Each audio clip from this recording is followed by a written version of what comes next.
So we can start now. Dear guests, I'm glad to see you here again.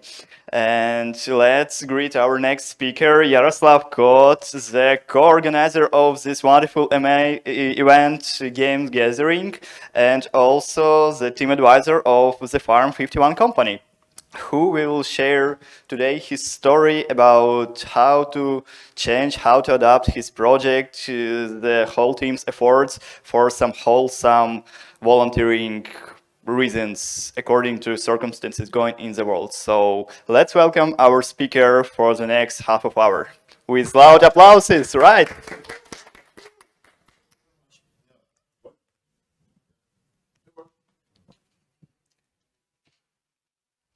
You're welcome. Yeah, so much for the speaker. Yeah, thank you very much. Welcome everyone, and hello everyone who's watching the stream. All few of you, and I'm here to on behalf, yes, on Farm 51, but I'm here to talk about some other project we had. It's actually a project Combat Vision, and it's interesting story. It's a story of peace and war.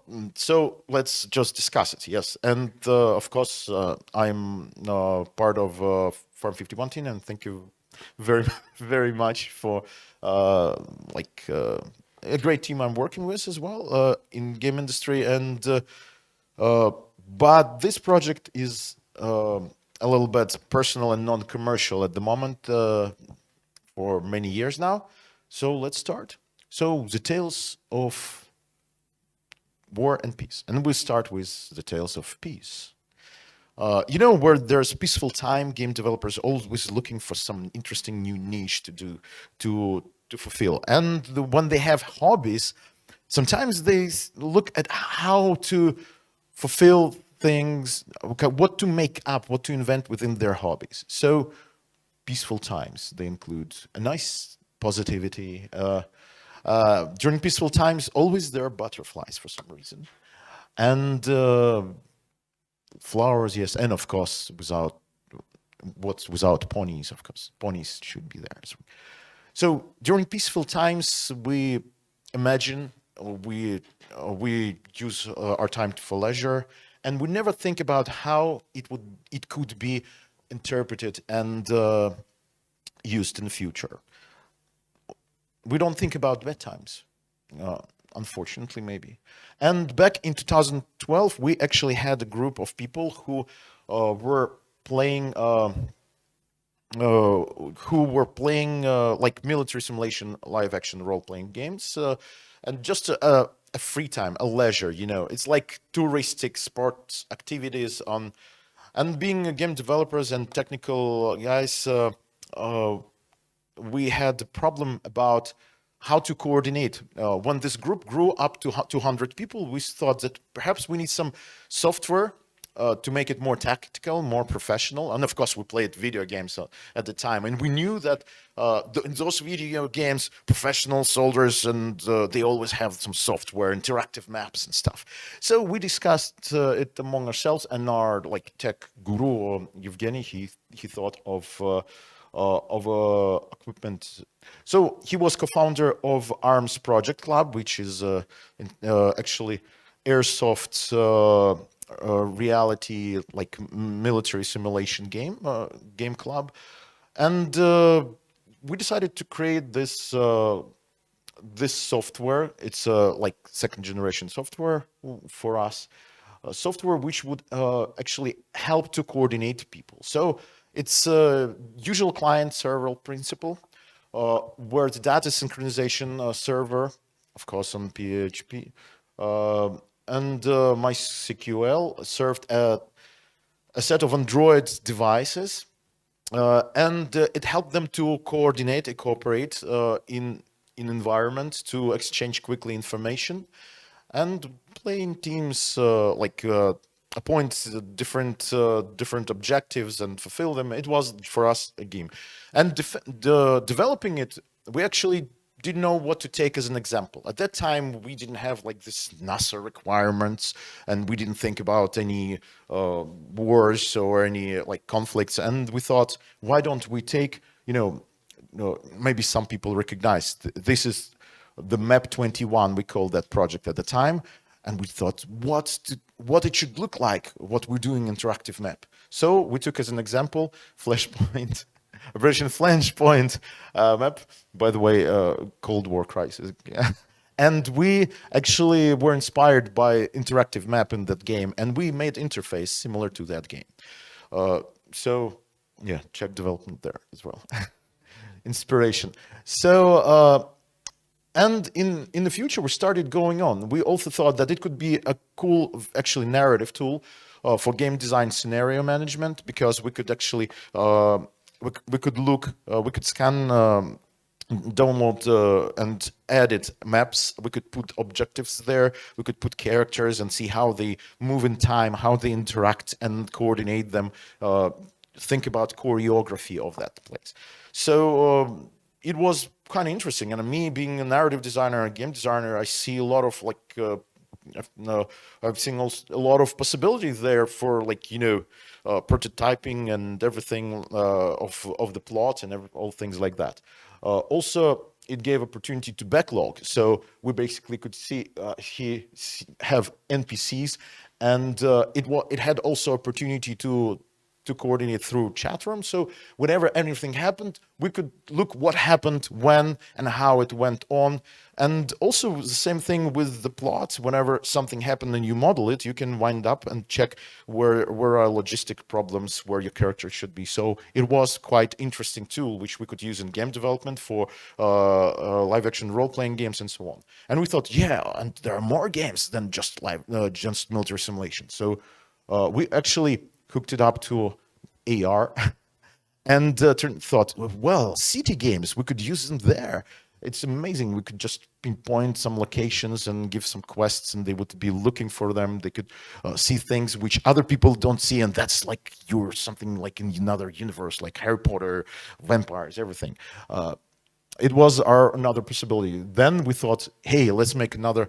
At one point, we actually thought to make and started another like a brand, LARPs for me, and decided that, hey, that's an awesome management tool for a lot of public activities. So we could do live action, and the manager of live action, game master, could sit in his stand or in some HQs and just coordinate the whole game, coordinating NPCs, seeing where everyone moves and getting information right away in the live mode. And it would be awesome. We thought, oh, that's so cool. We even at that time we had LARP census done, and we actually counted how many people played what games. By the way, this is a top 10 video games which inspired live action role playing. Also, so we also decided to, and we had actually questionnaires, so we got a lot of percentage of people, big percentage of people who got interested into it. Also, we made, of course, business plan with big numbers. Look at that. I mean, we could have 9 million per year.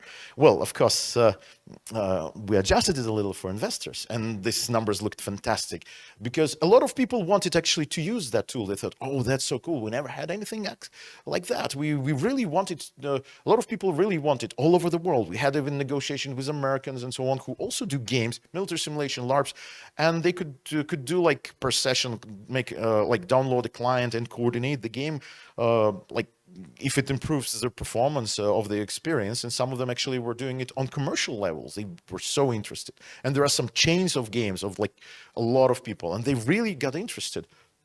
But unfortunately, peace has been broken. Like, and here starts the part, Tales of War. Life is like a zebra, a white stripe, and a black stripe.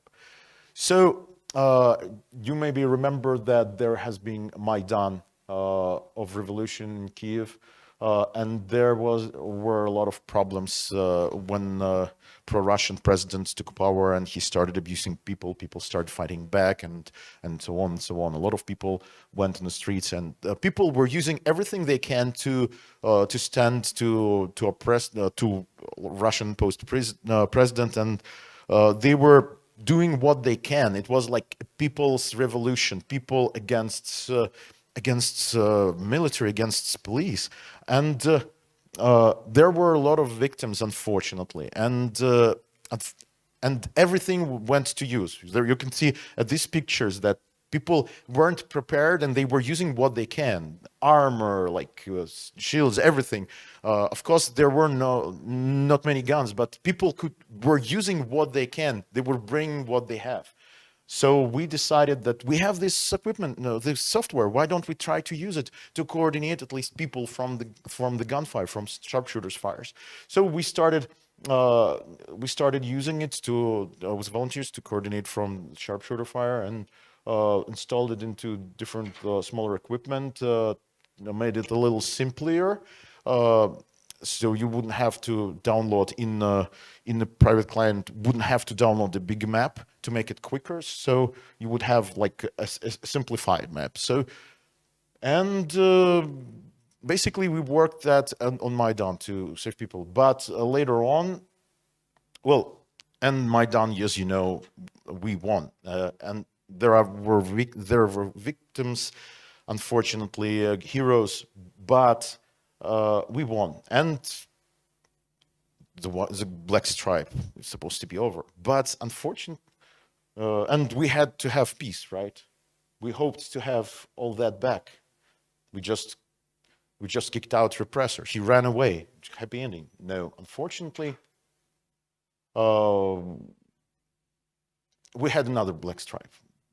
Just so happened that Russia decided to expand, and they invaded Ukraine, and those are pictures from those times.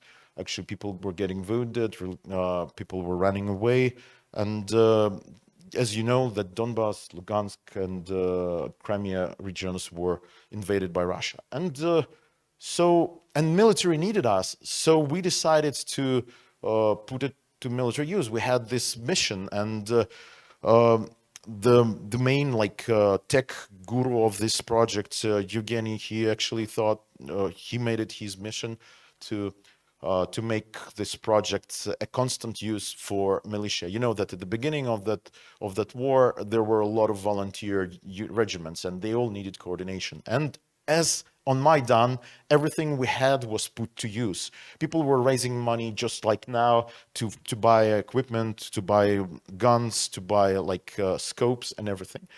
And we changed our project and created Combat Vision as it is used now. Combat Vision 3.6 appeared, and it's still used in armed forces in different divisions to coordinate the actions of mobile units. And we simplified map for it to weigh less, to be more interactive and to more operative. Improved security, so Russians wouldn't be able to get into it, and if they would get device, wouldn't get into it.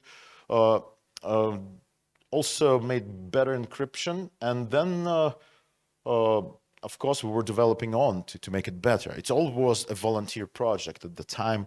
We added models as we worked with it. 3 years, we started adding different models, modules for surveillance, using surveillance cameras, so information would be interpreted and added to HQ map, models for post-fight video analysis, and you can see different how the command screen looks like. We actually even practice using adjusting smartwatch to smart devices, and this is actually a very old watch. Evgeny found it in his attic, and we adjusted, and it actually works. We had actually video at that time promoting that sniper could just sitting in the bushes just send information, and it would instantly be transferred to the HQs, and HQs would issue him a command, and he, without a single sound, would be coordinating or doing something. It was very comfortable, and it wouldn't take a lot of space in his. Later, we made integration models with range finders and determining geolocations. We hooked up to everything we could, so also targets would be determined, and helping to military forces to find the enemy and to monitoring. Also, as you can see, there's Evgeny. we evolved to a certain level when this is, you can see the command centers. And that was, you see how we all like Ukrainians evolved since the year 2014. You've seen us with armor, with everything, with baseball bats. You could see there like people wearing construction helmets and so on. And some years later, we had HQs stuck to the last. And it's all volunteer work. People all organized it. A lot of cooperation, a lot of strength of volunteers, dozens of people. And then we had HQs with interactive desks, and also, of course, the problem of evacuation. A lot of cars at the time, a lot of wounded needed to be evacuated, and this is, you can see it. It's actually, those pictures actually from official article from 2019. You can find it on DO news resource, Ukrainian resource. It's official pictures of how we installed our software also in in medical cars to evacuate people, so they could avoid fire, friendly fire, and everything, and also help with some supplies to remote places. So we created command control, communications, computers, intelligence, surveillance, target acquisition, and reconnaissance system. Okay, that's how it looked actually in mobile versions. And so there was, we tried to develop a couple levels, and in the future now we achieved it, but at that time we had like HQ level and operative level. And further on we went, unfortunately, you'd think, oh, that's such, Americans would think, oh, such a military software, they probably earned millions.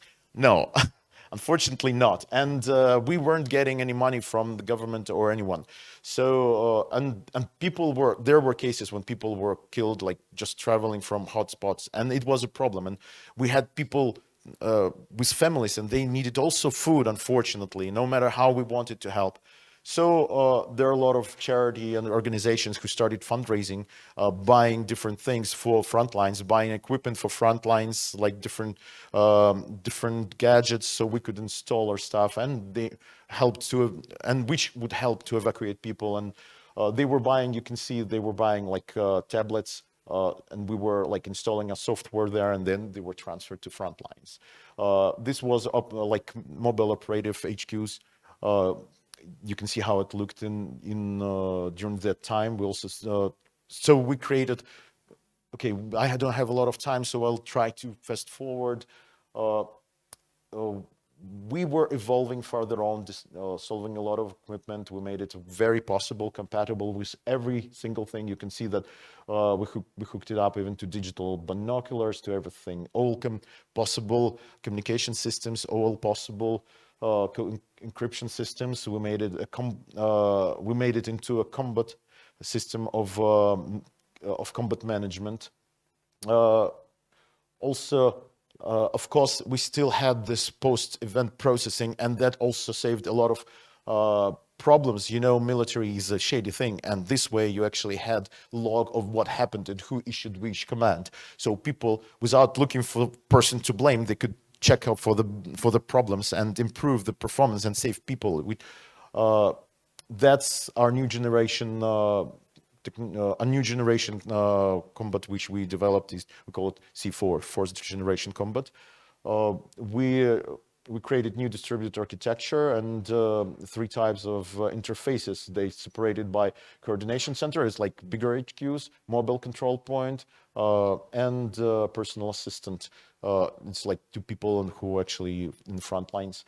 And we adjusted it to many other technologies. We improved AR. You can see that it's like AR from mobile, and this is terminal interface from UAV. We basically made a new generation, but unfortunately, working on it, is still incomplete, and we really need. We solved a lot of issues to it, and it's used for a lot of things. But we still are looking. We made new hierarchical distributed data storage system, which is foolproof if you lose or one of the gadgets, or if you lose equipment to the enemy, it can be unhooked. Basically, we're also developing a personal assistant. that how it looks like last pictures of it. So the video, unfortunately, it's really cool. It's about management with through our system, some air drones and land drones. You can find it in articles about us, but we made it compatible, and we cooperated with some other projects, like volunteer projects. Those drones, and a lot of them were also developed by volunteers. And a small team at the moment, like it looks like that. Maximenko is the main guy, technological guy who's doing it all. We got some proofs that those are not just words.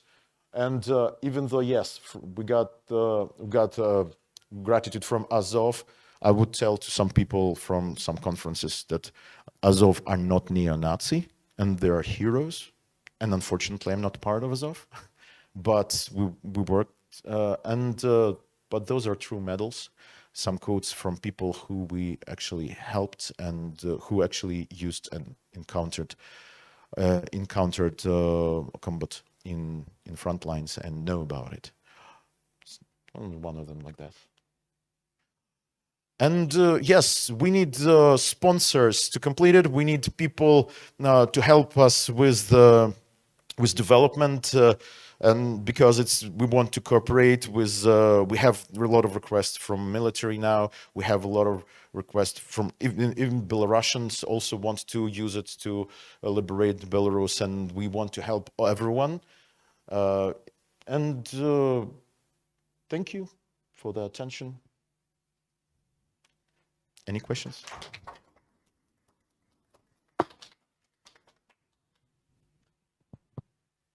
Any questions? Yep. Thank you for this great speech. Unveiling the vision. It's amazing.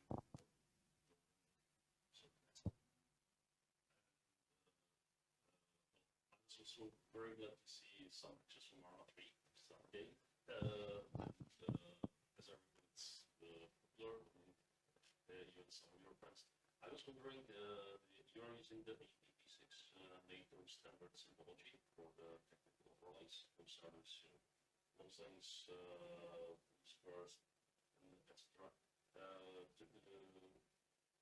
Are these like static icons generic, or do you actually reflect what, for example, people in the field observe, and how is this supposed to be a dynamic system? And the second part, I'm sorry, how much conforms with the current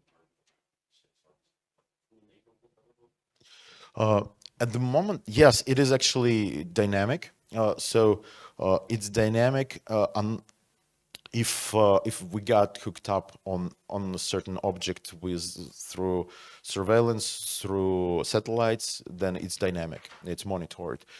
If intelligence, for example, sends us information that there is something and moves there, it's unfortunately not dynamic. It depends on the type of information. Our map is fully interactive. Yes, compatible with NATO standards, and at the moment it's used not in all army.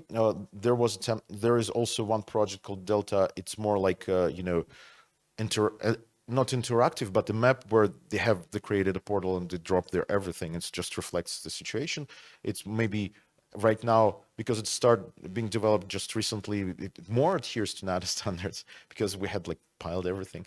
But it's not interactive, and it's not about management. It's just like something to monitor things.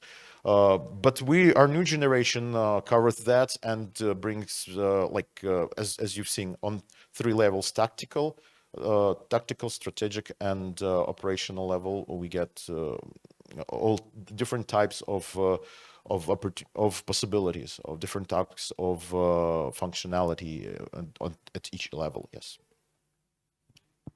Any more questions? Yep.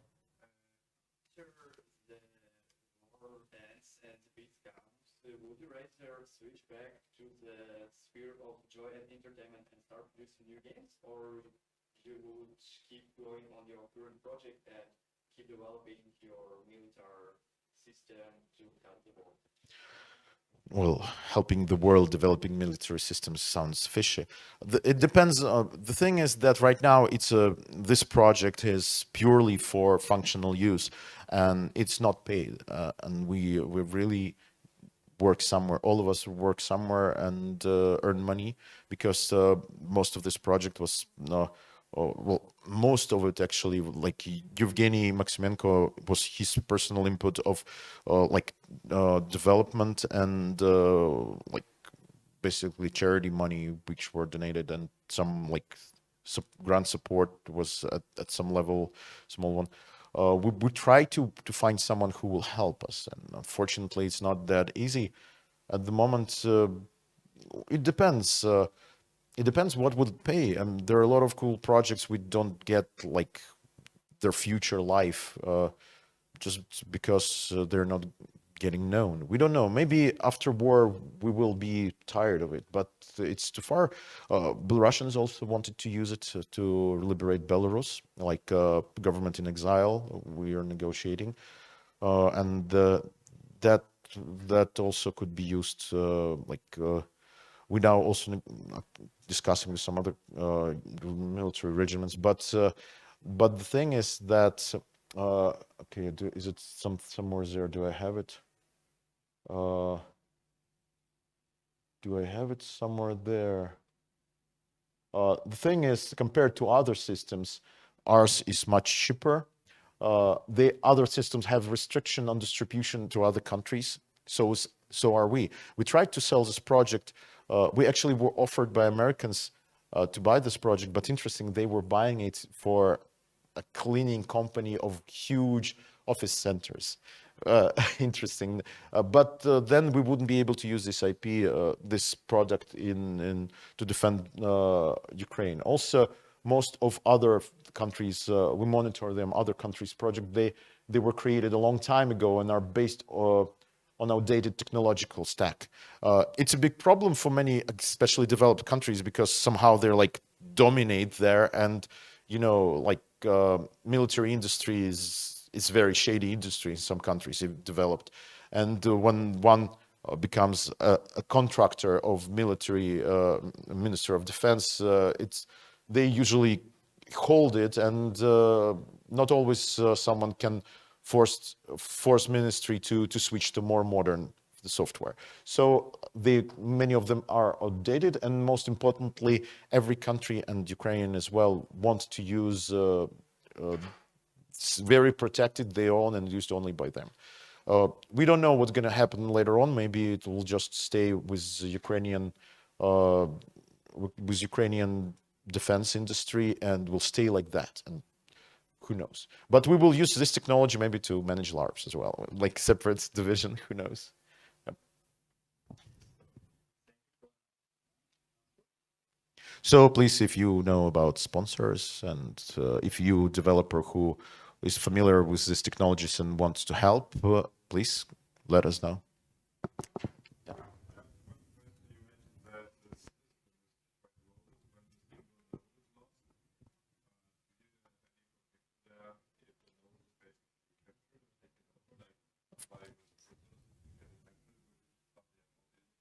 Of course, no. There are protection systems which we cannot disclose at the moment. I'm not talking about modern thing. A lot of moments in the modern, because like security issues right now. Sorry, the time already run up. Thank you very much. Let's thank our wonderful speaker with loud applauses. Thanks him for his presentation. We all made our great conclusions about situation in the world and respectively in Ukraine. So hope to see you on our next presentation as well.